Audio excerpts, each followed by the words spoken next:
The culture of loneliness in the United States. What is loneliness and why is there so much of it in the U.S.?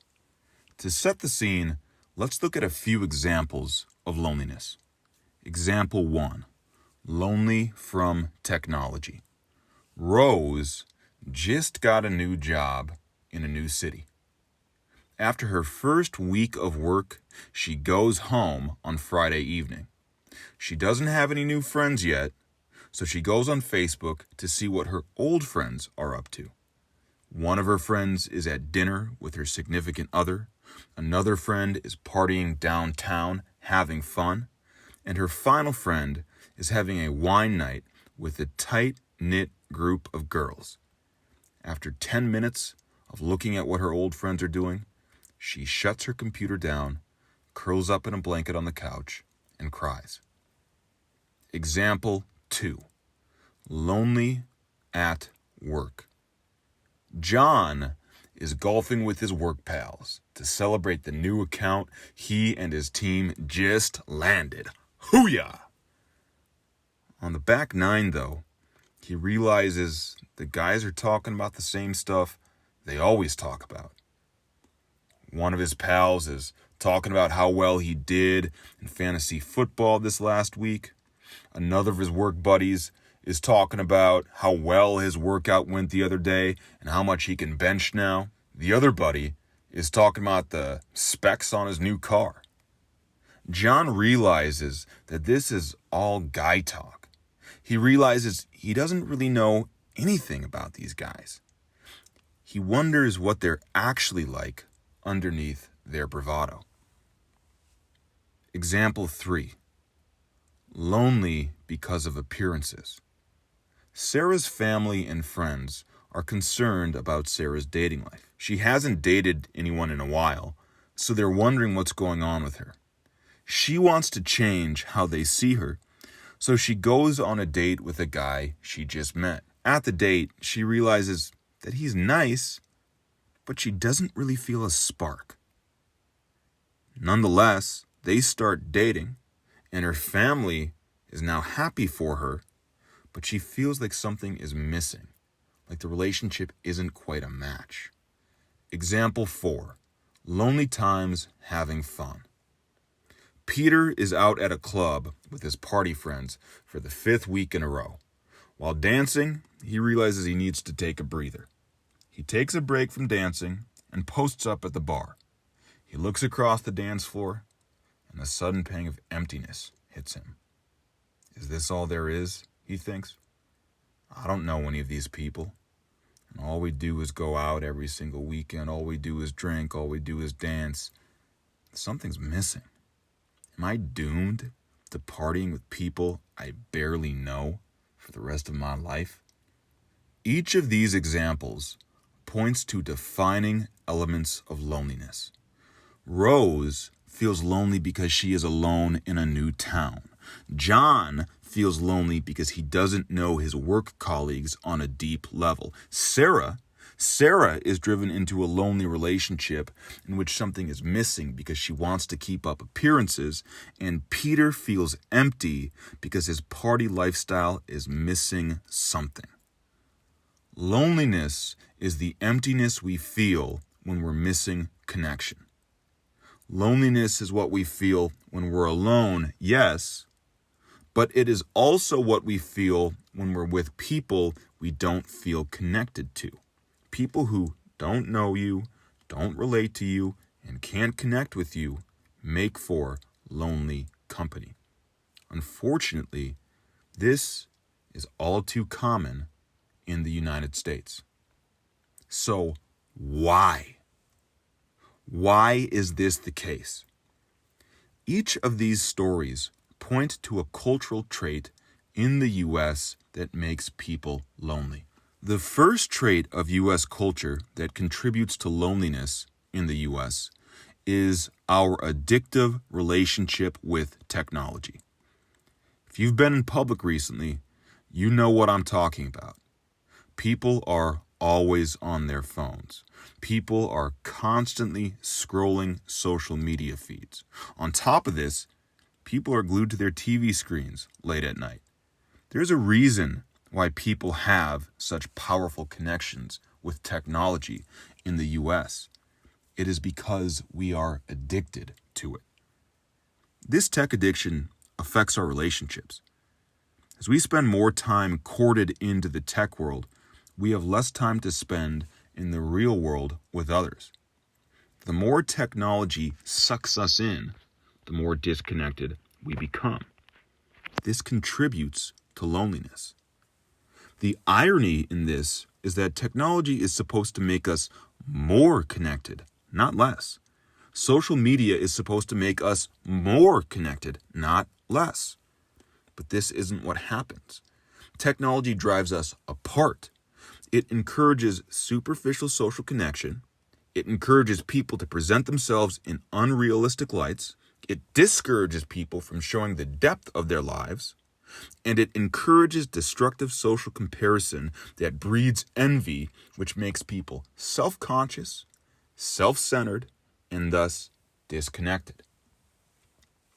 One of the reasons technology makes us less connected is that the more we use technology, the better technology knows us. Social media algorithms and targeted advertising ensure that we will interact with content specifically designed for us. Technology is designed to keep us interacting with it by giving us strategic dopamine bursts that keep us coming back for more. This creates a level of attunement to who we are as people that can create the scary impression that technology and Big Brother know us better than our loved ones do. It also gives us the impression that technology can entertain us better than our loved ones can. This can drive us away from relationships and toward technology in a way that increases disconnection and increases loneliness. The fact of the matter is that technology drives us to disconnect from each other in favor of the attunement and pleasure it can give us as individuals. This makes us lonely as a culture. The second aspect of U.S. culture that makes us lonely is our work ethic. Now, our culture deeply values hard work. It deeply values persistence. It deeply values toughness. These are some of the grittier values that lie at the core of the United States work ethic. These are values that built the United States into a strong nation. These are values that have kept the United States prosperous. These are values that help families maintain their livelihoods. It's no wonder we value this work ethic. But this ethic has a dark side to it, and that dark side is intimately tied to loneliness. The dark side of this ethic is that when we value work ethic, we value people who show a strong work ethic. Now, in order to determine who is most deserving of our respect in a culture like this, we look to proof of having worked hard. What proof proves your value? More money in the bank, a bigger home, nicer cars, and other displays of conspicuous consumption tell us who deserves more status and more respect. But what does that mean? That means you must spend more time working, more time grinding, more time hustling to earn more money. And as any time and money-conscious individual knows, that comes with an opportunity cost.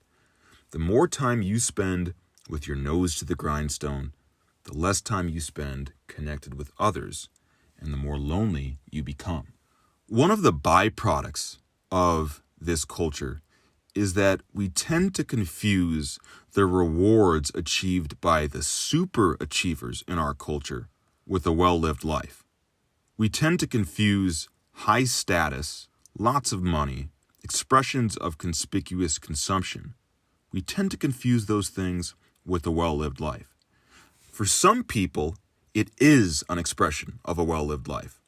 But for many people, It hides so many truths about the consequences of major success gained through a hard work ethic. If you ever look at the top of any work culture to see those who earn the big bucks or possess major prestige through exceptional acts of success, you will see why the phrase, "it's lonely at the top," is true. You will see families who don't spend quality time with their kids, successful men and women with impressively broad networks, but shallow personal relationships, and people who are alienated from everyday individuals. You will see people who are admired by many, but known by few. The rewards of such success are desirable, but they require a sacrifice. That sacrifice is connection. And the cost of that sacrifice is loneliness. The truth is that work cultures are lonely cultures. Some of the most developed and technologically advanced countries in the world, the United States, Japan, Russia, have some of the highest rates of loneliness in the world. All of these countries have benefited from cultures that prize work ethic, and they all suffer from loneliness. Yeah, industrial and technological development are remarkable historical achievements for any country, and they have enabled tremendous progress in more ways than we can count. However, we did not evolve to live in a rat race. We did not evolve to live disconnected from others. We didn't evolve to live in the individual pursuit of success. We evolved to live in tribes, communities. We evolved to be connected. Since we don't live as we are meant to, since we don't live as nature programmed us to, since we live in a culture with a strong work ethic, we are lonely. The third trait about American culture that makes us lonely is our narcissism. Our culture encourages us to portray strength, superiority, and happiness at all times.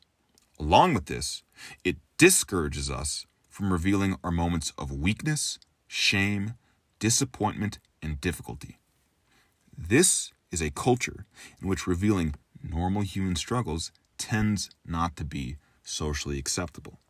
This makes a lot of social interactions superficial, shallow, and fake, like an episode out of Keeping Up with the Kardashians or a scene out of American Psycho. Relationships with people who show up like a perfectly curated social media account, they don't get real, they don't go deep, and they don't enable intimacy. As a result, they don't give people the ability to connect on a meaningful level. This makes people lonely. On a deeper level, a culture like this encourages each individual to bind up their moments of weakness, disappointment, and difficulty in shame. They encourage people to ship their difficulties off to a forbidden part of the soul where they can't be accessed. Because of this, people lose the ability to understand themselves and have intimacy with themselves. This emotionally neuters us and makes others unable to connect with us. This creates emotionally unavailable people who can't open up and who are destined for loneliness as a result.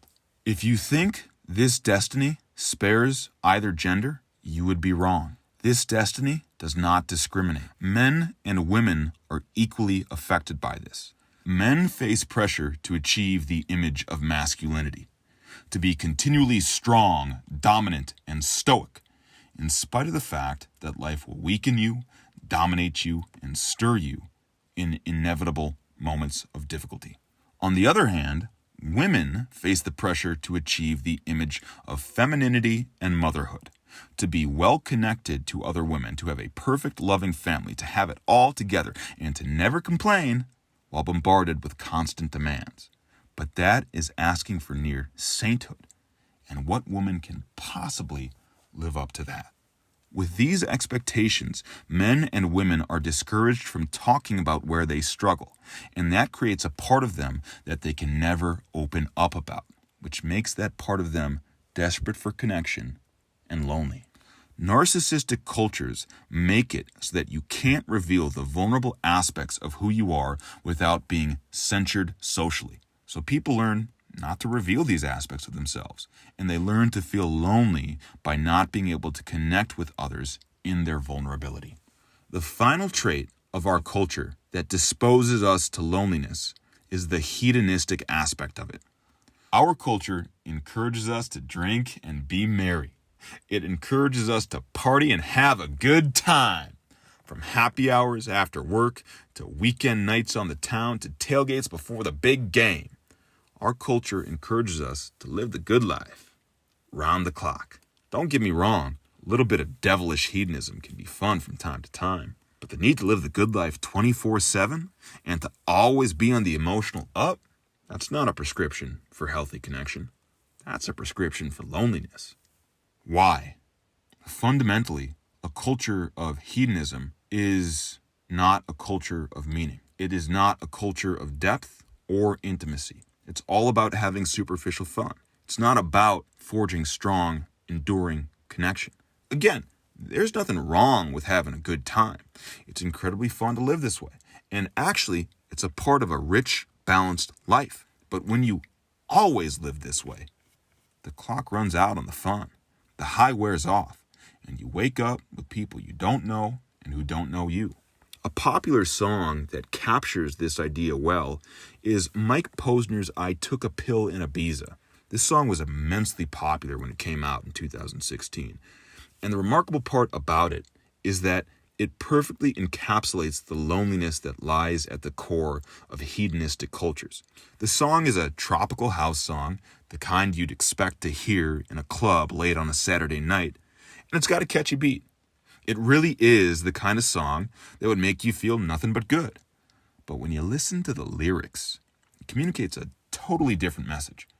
It tells the story of a washed-up star living the life who nonetheless feels sad, lonely, low, disconnected, and in the midst of an existential crisis. One of the darker realities of hedonistic cultures is that they are not what they appear to be on the outside. They are actually cultures of escape. They are the havens where people go when they feel empty and wounded and need to escape themselves and numb out. They are cultures of people who are disconnected from their own suffering and thus unable to connect with others in their suffering. Fundamentally, a culture that is hedonistic lacks deep connection. So a culture like this, yeah, it's deeply tied up with loneliness. The fact of the matter is that from technology to the need to work hard to prove your value, to the narcissistic need to keep up appearances, and to the hedonistic drive to always turn up, the fact of the matter is that loneliness is baked into our culture. So why does this matter? This matters because cultures like this prescribe people to be lonely, and this contributes to an epidemic of loneliness. This matters because as you repress drives the culture deems as unacceptable, you resist those drives. And what you resist persists, and what persists intensifies. That means that loneliness grows. Without a healthy outlet for loneliness, without a healthy outlet to connect with others, people are going to seek out unhealthy behavior to drive connection and hurt themselves. Winning harder, earning more, partying longer, because they think that will make them more connected, when it will only place a stranglehold on you. You can't live that way. So what do we do about it? Well, the answer is that we need to let loneliness do what it is supposed to do. When we feel lonely, we are supposed to use that emotion of loneliness to drive us to become connected with others. Listen, loneliness shouldn't be a fundamental consequence of our culture, but our culture can make loneliness chronic. Our culture can make something that is supposed to be transient something that lasts forever. Now, you can let culture dictate to you and make you lonely, or you can make your own choice to subvert expectations that demand loneliness and become more connected. This means rebelling against the cultural grain. Now, that might sound extreme, but in a technological, work-driven culture that is narcissistic and hedonistic, separating yourself from technology is a rebellious act. Expressing concerns about the work ethic that drives our country is a rebellious act. Being vulnerable is rebellious, and being ascetic, reflective, and spiritual is a rebellious act. Doing that with others? That's like mounting a rebellion. But that may be the only way to become less lonely.